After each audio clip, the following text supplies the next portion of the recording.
Hello there. This is Jacob again. I'm going to do another episode of this vlog thing for YouTube. So bear with me while I get all this information in line. Today I'm going to be talking about three topics. The first one's going to be education. The second one's going to be employment. And the third one, yep, you know about it. It's customer service. I'm going to be covering what it was like then and what it's like now. So stick with me and we'll get through this. So my first topic is going to be education. Like I said before, this vlog is divided into three. So with no further ado, I'm going to start on the education part. First of all, back then, even before I was in school, they focused on pretty much only three topics or subjects. That was reading, writing, and arithmetic. And basically, it dealt with all memorization and repetition.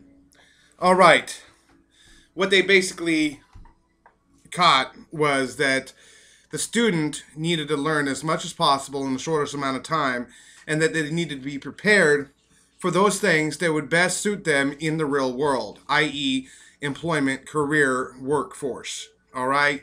Even whenever I was back in school, which wasn't really that long ago considering, they knew that the student needed to be prepared for those things that he would use in the workforce, in the real life after high school.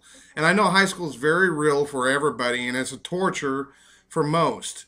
But for the students out there, make the best of it that you can, because after that, life gets really, really questionable, and you're going to wish you were back there. The student in these schools need to be given a choice as to what they can study and what they want to do in the future.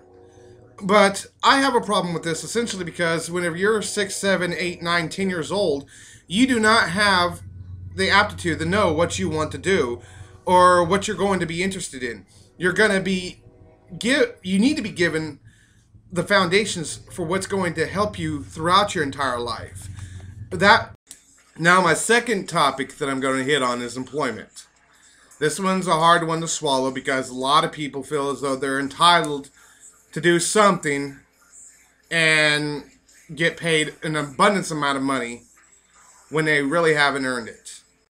Now, again, back whenever I was in school, they did do education for job preparation, for work preparation, and to figure out what your career was going to be, especially in a high school arena. Once you got past freshman, sophomore year, they really started, preparing you for either a college career, but if you didn't have the aptitude for college or that, extended academia, then they really pushed and prepared you for, interviews and actually doing the best you can in a real world work environment.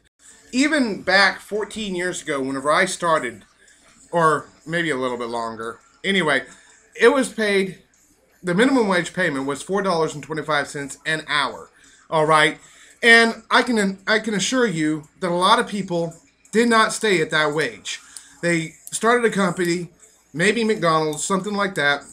And for the most part, most people that worked in those jobs, well, didn't have any kind of responsibilities. They lived at home with their mommy and daddy, or they were single bachelors that didn't have anything to worry about except for their rent.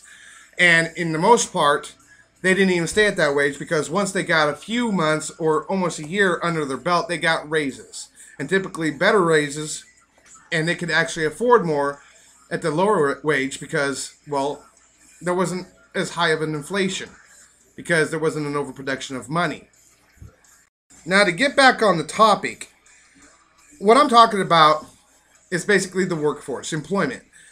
Essentially, everybody that goes out to find work, or what people call jobs nowadays, they're working for themselves. They contract their services and their labor out to somebody else to receive payment in either cash or some other commodity.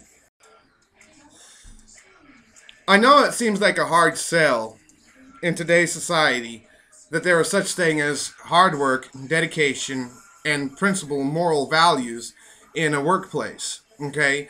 And yes, a man could speak out of his butthole about all these things, about politics, about anything else he wants to. And it does not affect his work or the people around him if they are actually paying attention to what they're supposed to be doing. Okay, you do not go to work to make friends. You go to work to provide for yourself by producing the best possible product that you can possibly produce for that employer. All right? And further into that, there was an error, back in the early 20th century, 1900s, that, the more you knew, the better, the more well-rounded a person could do, the more well-rounded a person was, the more they could do, the more they had to offer a particular company. Nowadays, you don't have that practical knowledge. Now, there's another situation going on nowadays, is the whole separation of the private and public sectors.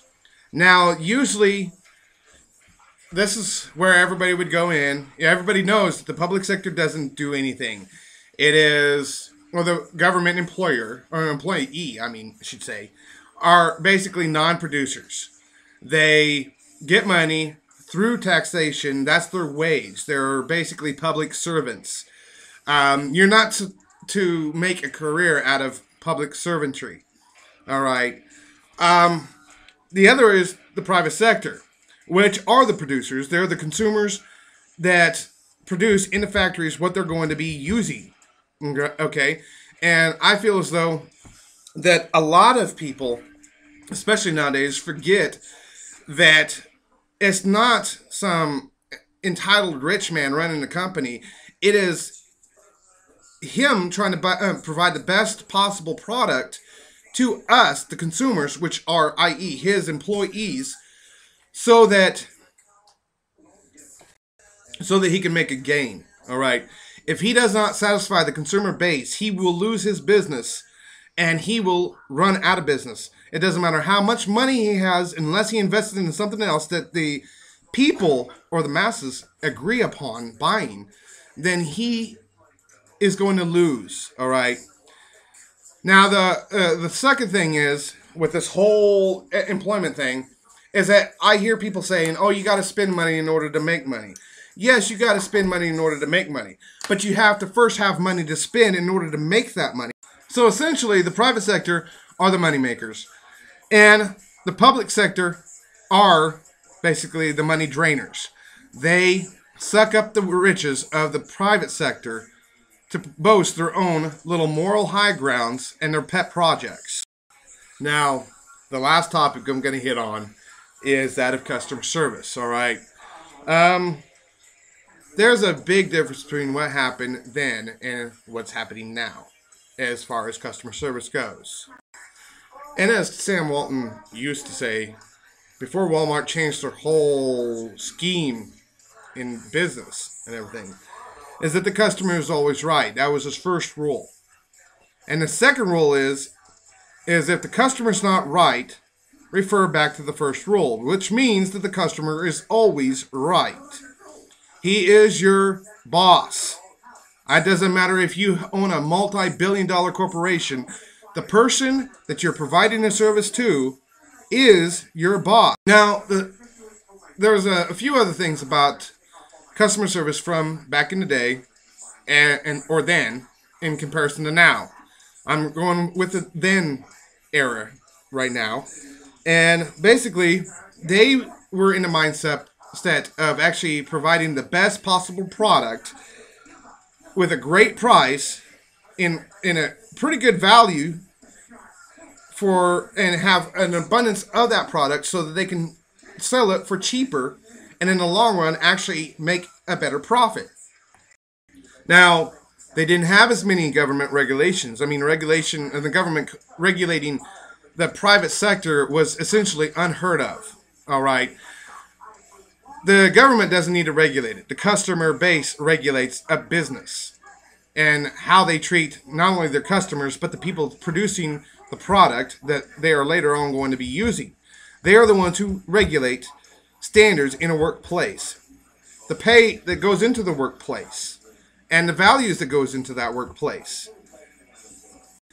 And, well, now we get into the now customer service, all right? This is the whole mindset that essentially you're going to eat it and you're going to like it. There's no room for any kind of negotiation whatsoever. They're not going to provide it for you in any different fashion, even if you do want it in a different way. That means that basically you have no choice. You are their serf, and, well, in every aspect. Basically, they're going for more of the government regulation guidelines. So essentially, you're working for the man, or a big tyrannical government that controls you. They, not yet, but very soon, I would guess, are going to be able to tell you when, where, and how you are going to work, and for how much. And if you do not comply, well, you'll pretty much disappear.